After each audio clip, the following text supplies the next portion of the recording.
कहानी।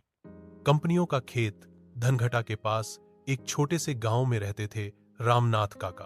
पूरी उम्र खेती की, कुछ बचत जोड़ी, बच्चों की परवरिश की, पर मन में हमेशा चिंता रहती थी।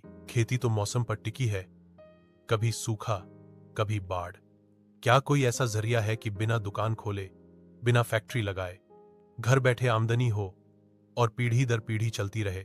एक दिन चौपाल पर शहर से लौटा उनका भतीजा बोला, काका जी, अब अमीर लोग सिर्फ जमीन या दुकान से नहीं कमाते, वे बड़ी बड़ी कंपनियों में हिस्सेदारी खरीदते हैं। रिलायंस, टाटा, इन्फोसिस, एसबीआई, एचडीएफसी जैसी। और यह काम आप भी कर सकते हैं। रामनाथ ने हैरानी से पूछा, हम किसान कहां और ये कंपनियां कहां? भतीजा समझाने लगा, म्यूचुअल फंड के जरिए आप उन कंपनियों में हिस्सेदार बन सकते हैं, और अगर SWP सिस्टमैटिक विड्रॉल प्लान चुन लें तो हर महीने आपके खाते में पैसा आता रहेगा। यह ठीक वैसा है जैसे खेत में बुआई करने के बाद हर साल फसल मिलती है। फर्क बस इतना है कि यह कंपनियों का खेत है जो हर महीने फल देता है। घर बैठे आमदनी। रामनाथ ने अपनी जमा पूंजी रुपया 10 लाख म्यूचुअल फंड में लगा दी। सूप के जरिए हर महीने लगभग 7,000 रुपया उनके खाते में आने लगे।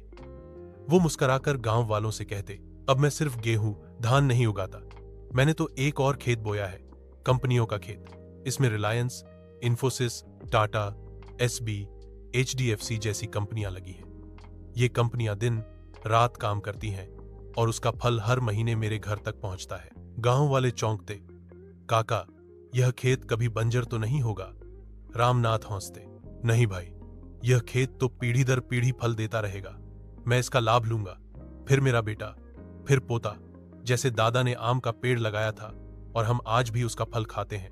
पीढ़ी दर पीढ़ी समृद्धि वक्त बीतता गया। रामनाथ बूढ़े हुए, लेकिन कंपनियों के खेत से हर महीने फल आता रहा। बेटे ने घर बनवाया, पोते ने पढ़ाई की। गांव के लोग कहते, रामनाथ काका ने तो खेती के साथ साथ एक ऐसा खेत भी बोया जो कभी सूखा नहीं पड़ा। यह कहानी पूरे इलाके में फैल गई। लोगों ने समझा कि सिर्फ मेहनत और जमीन पर निर्भर रहना जरूरी नहीं। म्यूचुअल फंड का SWP घर बैठे आमदनी देता है और यह संपत्ति पीढ़ी दर पीढ़ी बढ़ती रहती है। यही है असली आधुनिक निवेश। कंपनियों का खेत बोइए, हर महीने फल लीजिए और पीढ़ियों तक समृद्धि का स्वाद चखिए। अधिक जानकारी के लिए मैसेज कीजिए।